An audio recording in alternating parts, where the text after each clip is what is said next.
Hello again guys, welcome back to the channel. Today we are sat in the absolutely brilliant A2A Spitfire and we're on the ground in Alderney. Plan today, we're going to take off out of Alderney, head south west to the island of Guernsey, then south east to the island of Jersey, and then back up north to Alderney. Basically just a quick lap around the islands using some Ortho 4XP scenery that I've created, and I basically just want to get back in the Spitfire, get some practice in and re-familiarise myself with the aircraft. Thanks very much and I hope you enjoy the video. So we just got ourselves settled in the Spitfire, the door is locked, radiator is fully open, prop is full course, mixture is rich, throttle is full and free, gear indicator lights on, magnetos off, nav lights on, generator on, starter magnetos off, fuel can go on,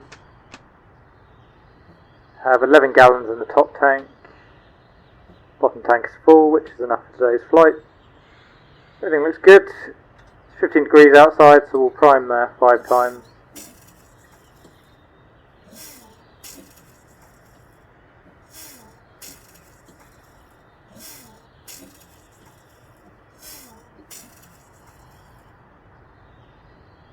Magnetos can go on,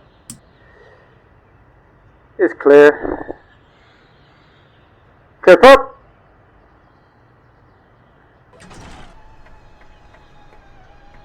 wait for it to catch, let's go,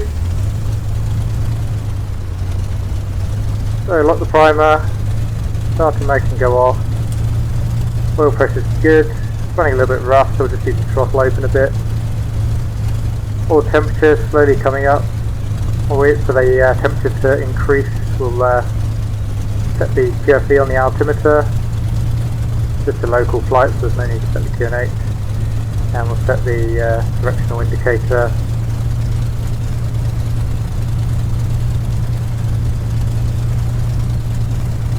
That's 247.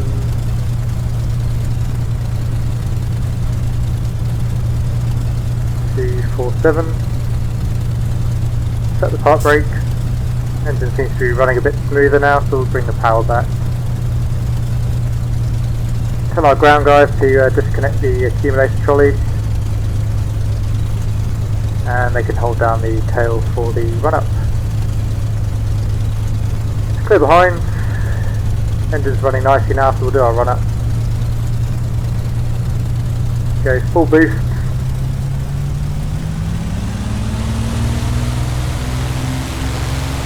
Boost is good, we'll check the RPM. There's the drop. And we'll come back to 2000 RPM.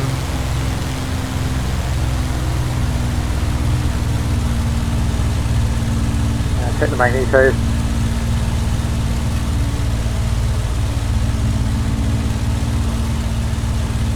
Magnetos are good. Radiator temperature is just starting to creep up, so we'll call for taxi. Don't want to hang around. Alderney ground, Submarine Romeo taxi 35, request taxi for takeoff, departure to the west. Submarine Romeo 35, runway 13, taxiway runway 3, contact tower 135.35. Taxi, short runway 13, via taxiway, runway 3, Submarine 835. Yeah, he wants us on runway 13, which is a bit of a pain for us because it's down the other end of the airfield. So we don't want to be taxiing for too long as this thing heats up pretty quickly. Anyway, we'll taxi onto runway 26 and use that to taxi down to runway 13. Clear on the approach to runway 26.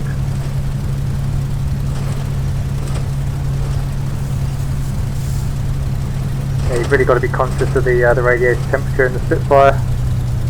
Although it's not quite as bad as the aeroplane heaven Hurricane. So we've got to taxi carefully but expeditiously. Actually looking at that windsock, it looks like a bit of a tailwind on runway 13. So probably wouldn't choose that runway myself, but we'll do as air traffic told us.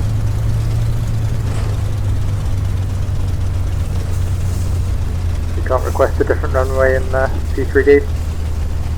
Okay, we'll hold short 113, set the parking brake, and we'll call the tower. Alderney Tower, Supermarine Romeo 6835, ready for departure to the west at runway 13. Supermarine Romeo 6835, cleared for takeoff, runway 13, departure to the west approved. Cleared for takeoff, runway 13, Supermarine 835. Okay, flight controls are checked. Radiator is just creeping up to 90 degrees now. I think we'll have to backtrack runway 13. I don't think the takeoff run will be long enough from here. Try and make this quick. If the radiator gets above 100 degrees, then we have to shut the engines down.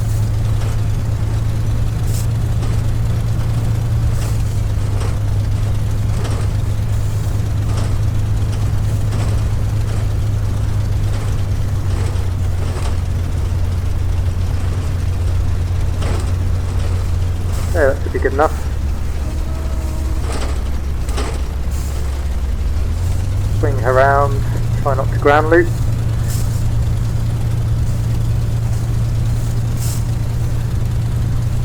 Okay, the radiator's okay. Take off. Slowly increase the power.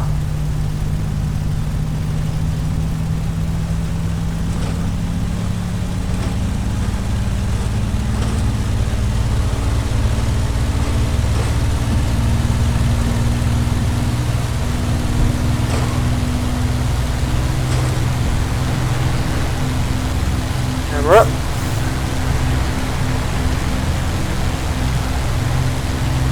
Okay, you can start raising the gear. Bit of a juggling act in the Spitfire Mark 1. You've got to pump with your right hand and fly with your left hand. Okay, the gear's up. Apparently you could always tell the rookie Spitfire pilots on the Mark 1 if the aircraft would be wobbling on the departure whilst they're trying to pump the gear.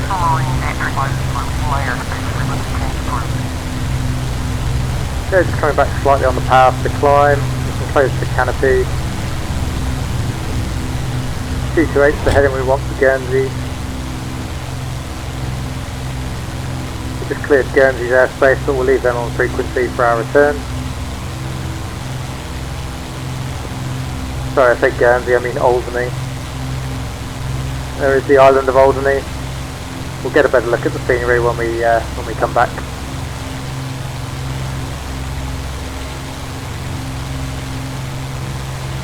And the cloud base, I believe, is about 2,000 feet, so we'll climb up, but we won't try not to go into cloud.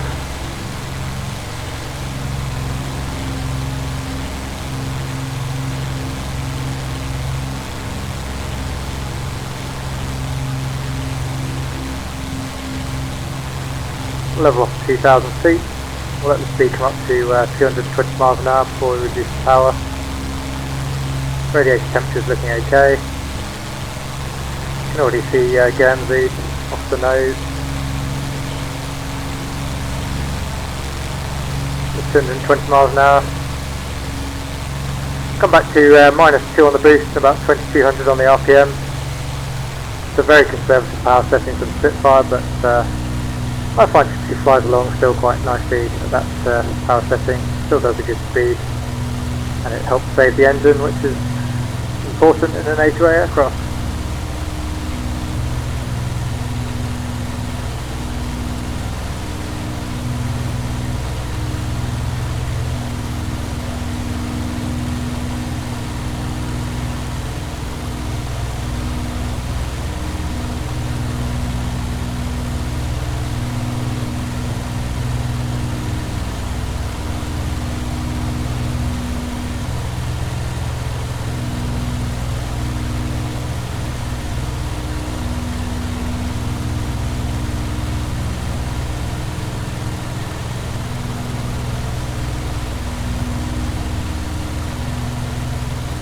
Yeah, so the island that we took off from, Alderney, that's ORBX scenery, very nice.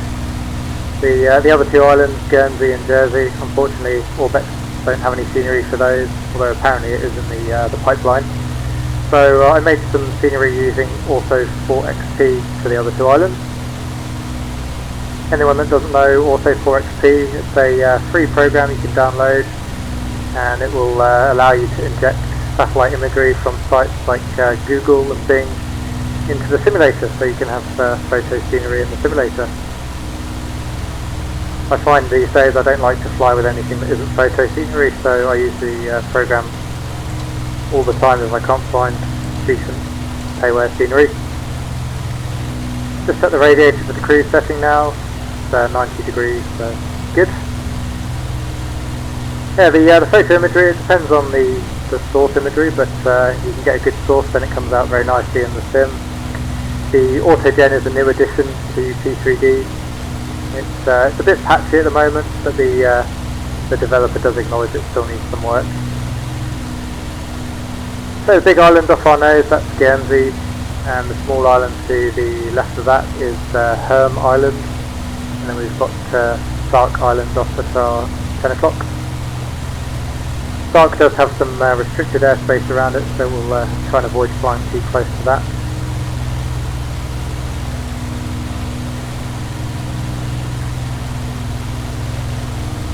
Guernsey Airport to the south of the island, so we'll just fly down the east coast to avoid their airspace.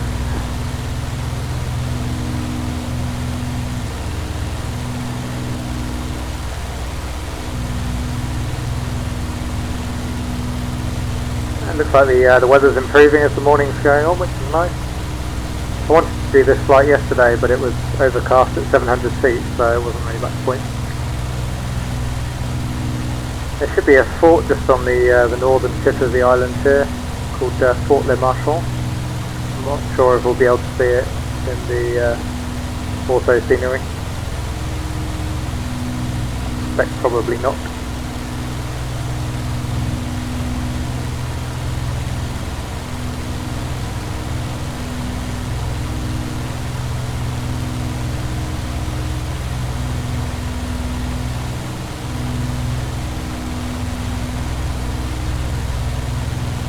I don't know if that AutoGen is supposed to represent the fort. There's a little harbour next to it, so it's possible. You've got the harbour of Guernsey just off the nose, and then the land sticking out to the east is St Martin's Point. We'll head to St Martin's Point and then we'll turn towards Jersey. Heading to Jersey is 128, so we can set that now on the compass.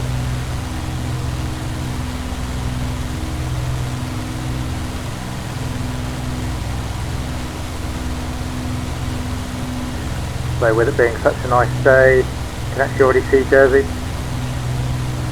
And you can just see the runway at Guernsey there. It's 2 o'clock.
So the airport of Jersey is on the west side of the island. What we'll do, we'll head to the very imaginatively named northwest corner of the RP, which, funnily enough, is on the northwest corner of the island. And then we'll track along the northern coastline, and then we'll make our turn back towards Alderney. For anyone that doesn't know, which included myself until fairly recently, the Channel Islands are not actually part of the UK. They're actually Crown Protectorates. So they have their own government and certain systems, but in terms of defence, monetary policy, international relations, things like that, the UK government does negotiate on behalf of the Channel Islands. They basically ended up belonging, or not belonging, but being part of the UK system as a quirk of history. Back in the days when England kings used to rule both England and Normandy, we obviously own the Channel Islands as they're very close to the French coastline. And then when England was eventually forced to give up Normandy, we retained the Channel Islands. As a result, they have a bit of a mixed culture. They're definitely predominantly British. They speak English, and we have the same school system, same currency, things like that. But a lot of the place names are very much French names. You'll see why in a bit. As we head back towards Alderney, you'll see just how close the islands actually are to the French coastline.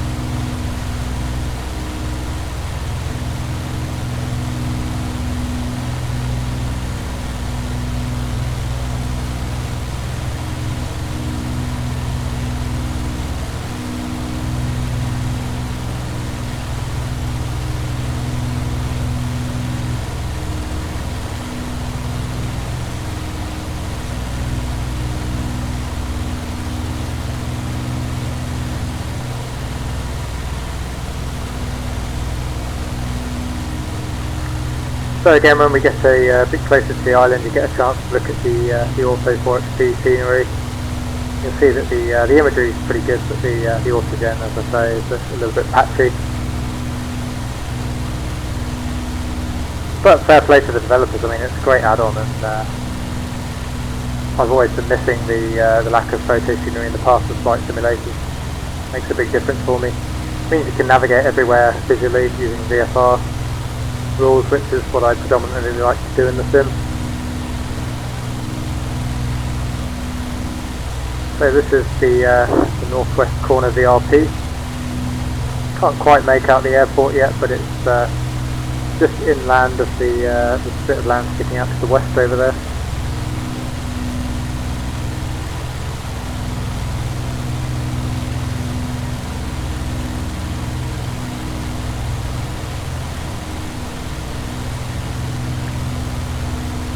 And looks like there's some sort of racetrack just the northwest tip of the island. Maybe a horse racing track by the looks of it. I'm not sure.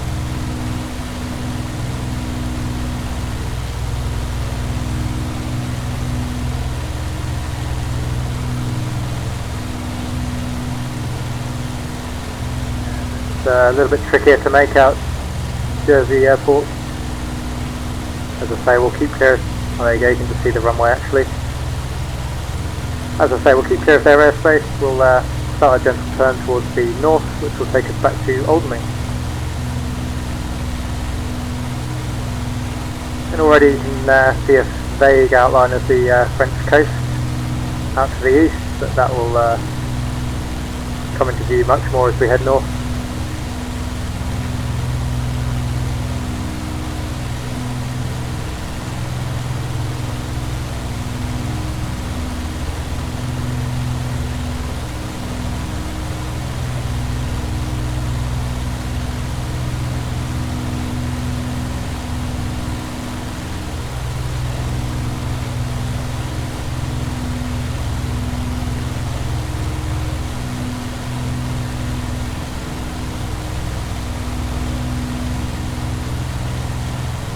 P's and P's still looking good.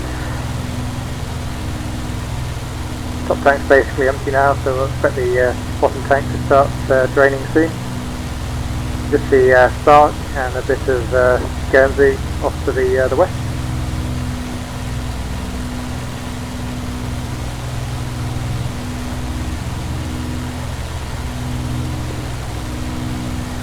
Yeah, so just looking back at the radiator temperatures, you may have seen on the departure, we got up to about 100 degrees, but with the radiator fully open, after a few minutes we were back down to 90 degrees, and now we've got the radiator in the cruise position. It's almost closed and we're maintaining 90 degrees. So for anyone that's seen my previous Airplane Heaven Hawker Hurricane video, yeah, I really think they've overdone it with the heating model on that aircraft. I try not to compare A2A aircraft with, or other add-ons with A2A aircraft. Obviously A2A are generally a cut above the rest, but there's only a $15 price difference, and I feel for that you get a lot more value for money with the A2A aircraft. Again, I'm not knocking the aeroplane Orca Hurricane. It's a nice, certainly a nice visual model. Sounds okay, flies okay. I did enjoy it. I will fly it again, but this aircraft is so much better.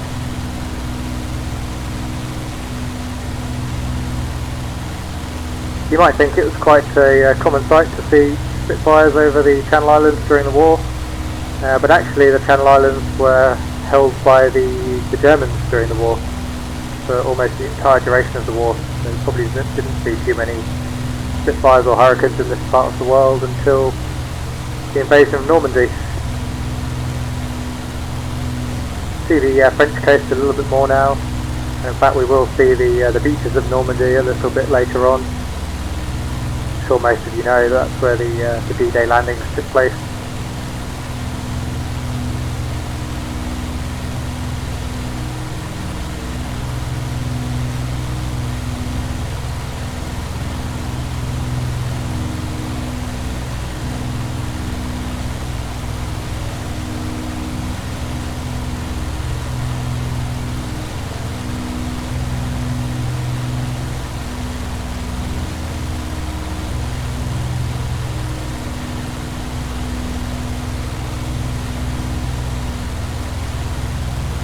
For anyone that hasn't heard of A2A, they're definitely an add-on maker that you would want to check out if you're into your flight simulation.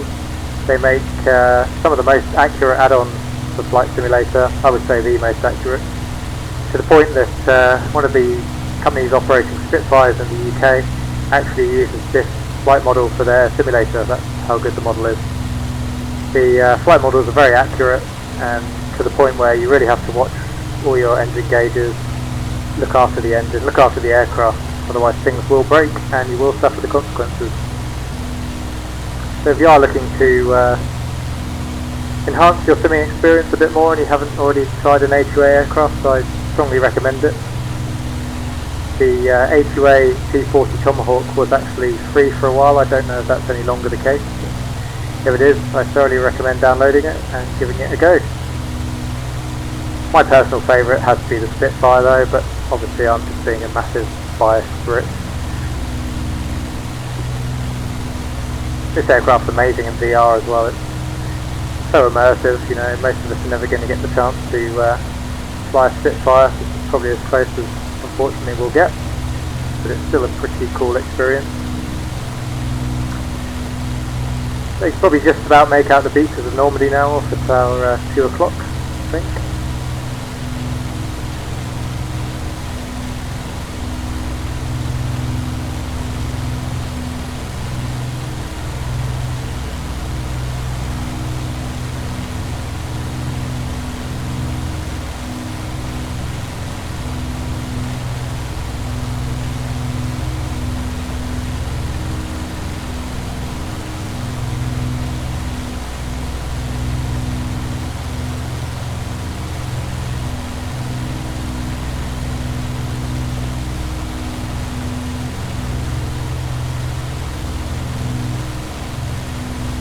And you can really see now just how close the Channel Islands are to France. That's Alderney just on our left.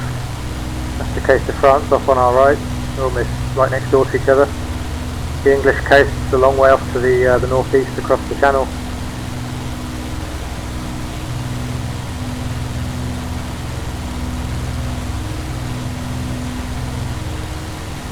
What we'll do on the way back in, I suspect they'll want us back on runway 13, so we'll just do a sort of half loop around the island, just to check out the ORBX scenery a little.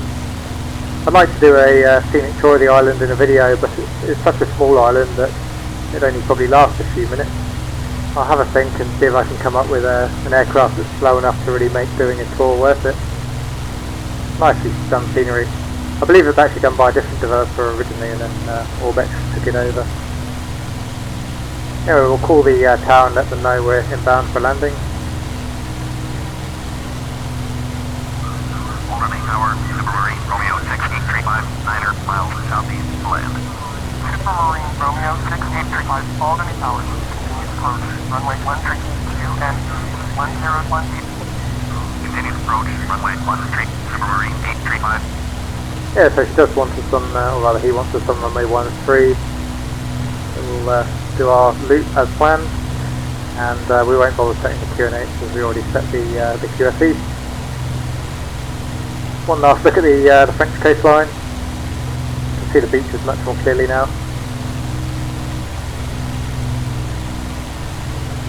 So the brakes are off, undercarriage will hold, mixture is rich, fuel, 34 gallons left in the bottom tank, plenty. Landing light we don't need, harness is secure. What I'll actually do with the radiator, I'll open it up as we turn on to final, just to try and cool things down a little bit, give us a bit more time for the taxi in. Otherwise, if it gets too hot, we're going to have to just taxi off the runway and shut her down there. The Spitfire is not really designed for taxiing, it's designed to scramble from a field, you know, almost. Clear to land, runway 13. Clear to land, runway 13. Supermarine 835. Yeah, it's just designed to almost just take off from where it starts. Okay, so we are clear to land, so we better not take too long taking in the scenery.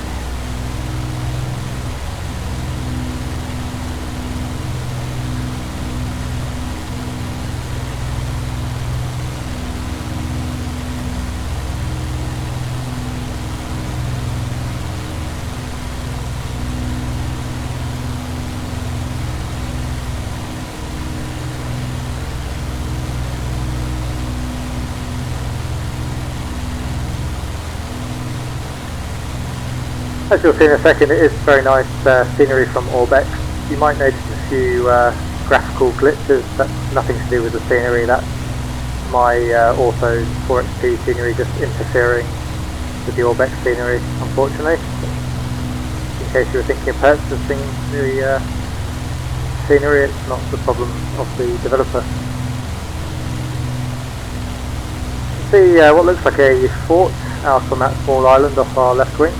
And actually another one up on the hillside.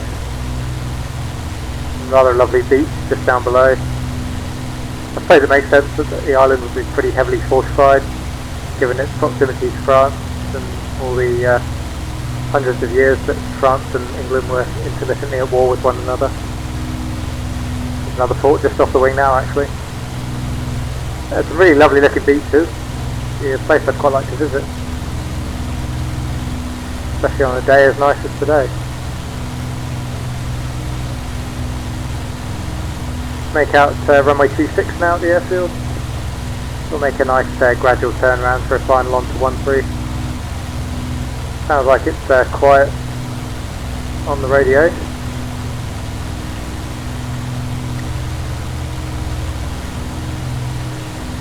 Yeah, we'll just start slowing up and take the gear. We're going to have a bit of a juggling act on our hands again, lowering the gear.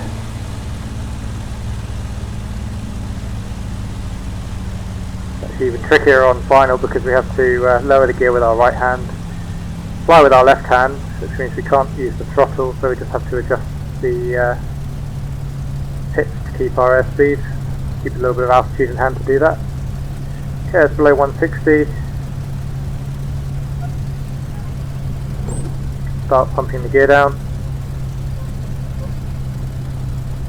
Just make out runway 13. No other traffic on final.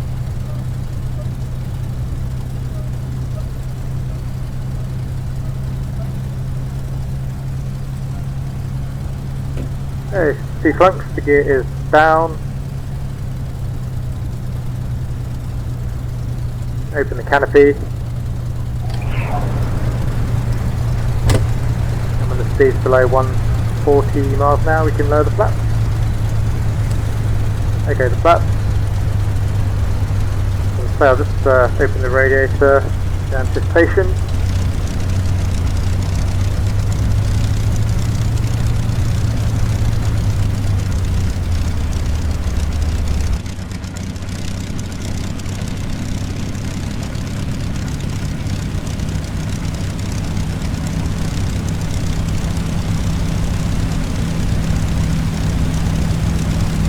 So the pitch is full fine, undercarriage is down, flaps are set, landing clearance is received. the runway is clear. Just see that glitching I was talking about, fortunately. Try and do our best 3-point landing.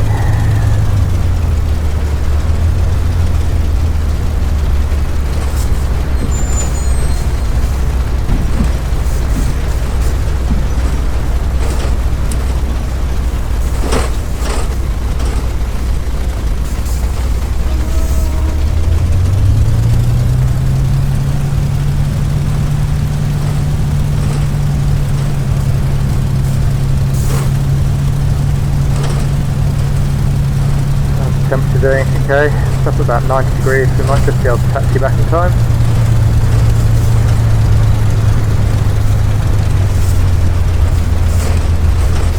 Try and taxi back as quick as we can.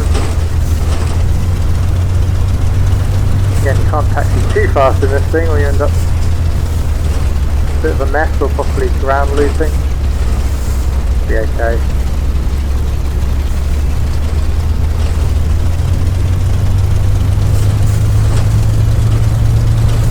Park back where we started. Really got to be careful with this narrow undercarriage.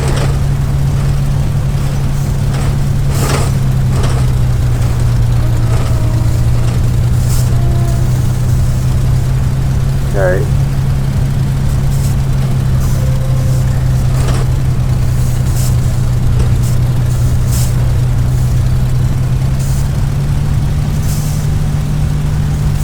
That'll do. Heart brake is set. Radiator is 102 now, so yeah, pretty warm. Cut the fuel.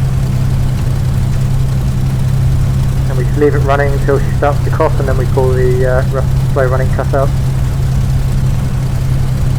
Hopefully, sooner rather than later. 104 degrees now on the radiator.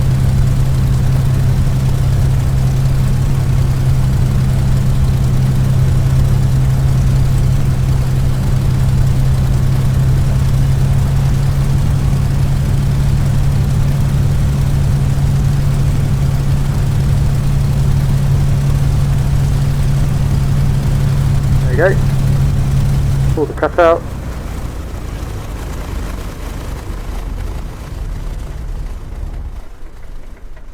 And 107 degrees in the empty radiator, so we wouldn't have wanted to leave her running much longer than that.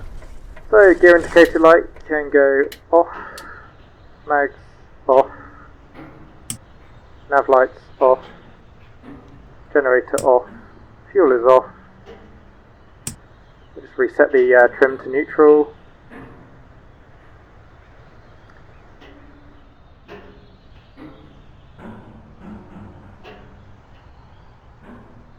Open up the door now. Leave the radiator open just to get a bit more air coming through. So there you go guys, just a quick tour around the Channel Islands in the A2A Spitfire. I think the flight went reasonably well given that I've been away from the aircraft for quite some time. There's still a few things to iron out. If you do have any questions or comments regarding the video, please leave them down in the comments section below. And if you like the video, please consider giving it a like and subscribing to the channel. As I said before, I'm very keen to get feedback from you guys, so if you do have any content that you would like to see or any requests for any specific type of videos, please leave a comment and I'll do my best to fulfill that request. Thanks very much, and I'll see you again soon.